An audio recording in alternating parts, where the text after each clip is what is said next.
أعوذ بالله من الشيطان الرجيم بسم الله الرحمن الرحيم سبحان الله وبحمده سبحان الله العظيم اللهم صل على محمد وعلى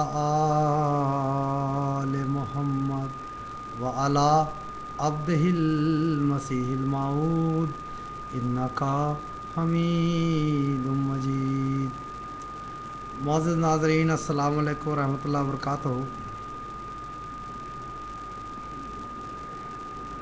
خاکسار اپنی بات کو شروع کرنے سے پہلے بخاری کی ایک حدیث کی طرف آپ سبوں کا توجہ مبذول کرانا چاہتا ہوں۔ حدیث میں آتا ہے جب حیا چلی جائے تو جو مرضی کر۔ یہ نہ میرے منہ کی بات ہے، نہ جماعت احمدیہ کے خلیفہ کے، اور نہ ہی مرزا غلام احمد قادیانی علیہ الصلوۃ والسلام، بلکہ سرکار دو عالم خاتم النبیین حضرت محمد صلی اللہ علیہ وسلم کی بات کہ حیا چلی جائے تو جو مرضی کر۔ اب یہ ہے کہ اس یوٹیوب پر جناب عبدالکریم شیخ صاحب تو کافی دنوں سے آتے ہیں، میں تو گزشتہ 1 مہینہ سے یہاں پہ ہوں، لیکن ابھی تک یہ مقصد شیخ صاحب نے اپنا تو کلیئر بتایا نہیں، ان کا مقصد کیا ہے۔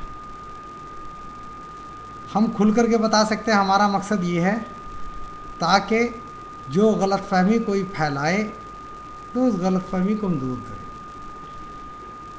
جو مجھے لگتا ہے اتنے دن اس سائٹ پہ رہنے کی وجہ سے شیخ صاحب جو ہے سوائے فتنہ اور فساد کے اور ان کا کوئی دوسرا جو ہے اس سے مطلب وہ اور کچھ دوسرا چاہتے ہی نہیں ہیں سوائے فتنہ اور فساد کے۔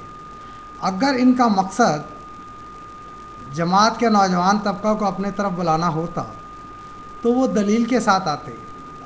آج شام کو میں نے جس کامنٹ میں جو جواب دیا ہوں اس میں یہ کہہ رہے تھے کہ قرآن سے تو بہت آسانی سے عیسیٰ کی زندگی کو ثابت کیا جا سکتا ہے، تو میں قسم کھا کے کہا تھا کہ آپ ایسا کریں ایک آیت دکھا دیں جس سے عیسیٰ علیہ السلام زندہ آسمان پہ ہونے کا ثبوت ملتا، تو میں جو ہے احمدیت سے ہٹ کے آپ کے پاس آ جاؤں گا، آپ کی بیعت کر لوں گا۔ اگر آپ بیعت نہیں لیں گے میری تب بھی میں احمدیت چھوڑ دوں گا، کیونکہ میں وہ شخص ہوں جو قولوا قولا سدیدا۔ میں پہلے دن سے آپ لوگ سب میرا کامنٹ دیکھ رہے ہیں، میں ایک ہی بات جانتا ہوں، قولوا قولا سدیدا۔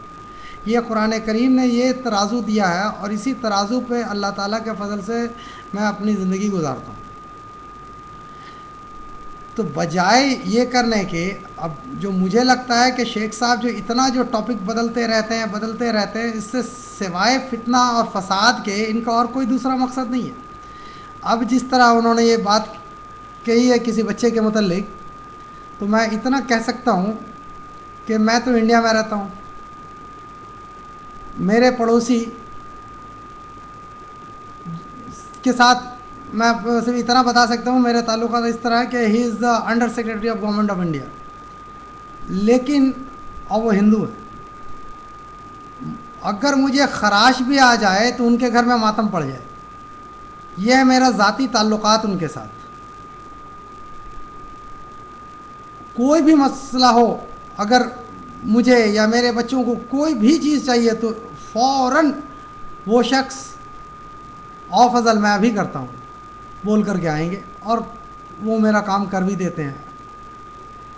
لیکن اگر اس شخص کے گھر پہ میں جا کر اس کی مورتی کو گالی بکوں تو اس کا ریئیکشن کیا ہوگا؟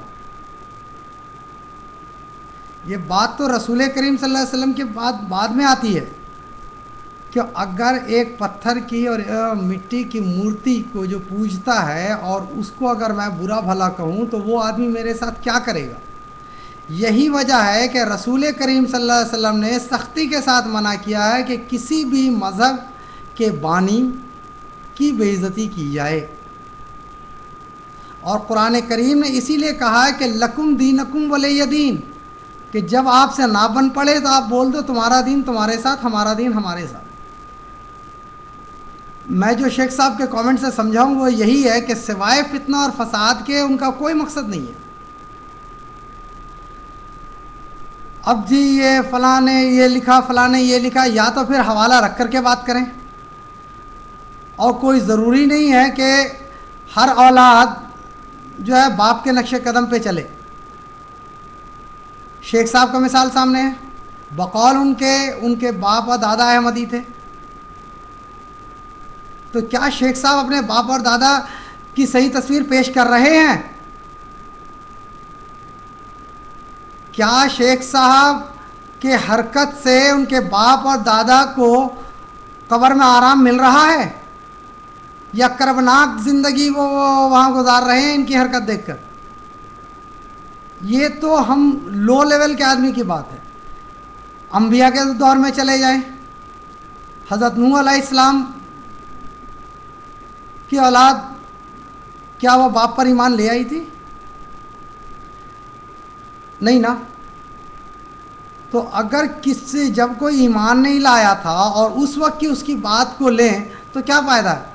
ہندا تو رسول کریم صلی اللہ علیہ وسلم کے چچا کا کلیجہ چبائی تھی، لیکن جب وہ ایمان لے آئی اس کے بعد وہ بھی جنگ کو یاد کریں، جب ابو سفیان اور دوسرے مسلمان کمانڈر جو بھاگے آ رہے ہیں، تب ہندا تمام عورتوں کی ایک جگہ کرتی ہے اور پھر میدان میں جاتی ہے اور ڈنڈے لے کر کے، اور اپنے شوہر کو بولتی ہے تم جب کافر تھے تو بہت سورمار تھے، تم تو بہت دیدہ دلی کے ساتھ اور بہت دلیری دکھاتے تھے اور مسلمانوں کے ساتھ لڑتے تھے، تو آج جب مسلمان ہو گئے تو اتنی بزدل کیوں ہو گئے؟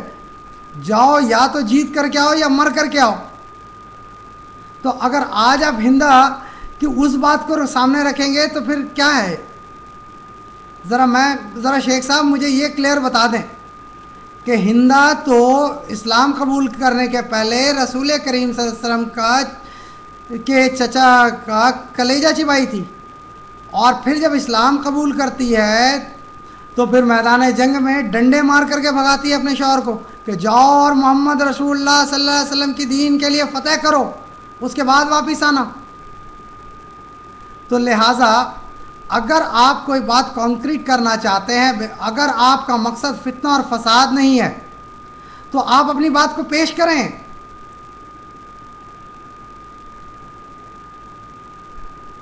آپ کسی کو ورغلا کر کے اس کو تیش میں لے آئیں گے تو جوان بچہ ہے وہ تو بھڑکے گا، اور جو رنگیلا رسول جو لکھا تھا پھر اس کا حشر کیا ہوا؟ کوئی تیش میں آ کے مارا ہی تھا نا، اور جو مارا تھا اس کا مقدمہ کون لڑا تھا پتہ ہے آپ کو؟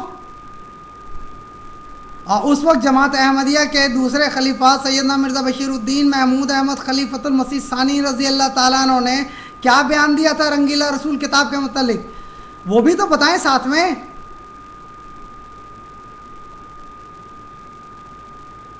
آپ کا مقصد کیا ہے یہاں پہ؟ آپ کیا فساد چاہتے ہیں؟ اگر آپ سے کانکریٹ بات نہیں کر سکتے، ایک تہذیب کے دائرے کے اندر رہ کے بات نہیں کر سکتے، نہ آئیں۔ ہم اللہ کے فضل سے بیٹھے ہیں آپ کے سوال کا جواب دینے کے لیے، آپ اعتراض تو کریں، میں جواب دے رہا ہوں، اور ہم میں سے جو بھی ہوگا وہ کوشش کر کے جواب دے گا۔ اگر ہم جواب نہ دے سکیں، لاجواب ہو جائیں، تو پھر آپ کریں۔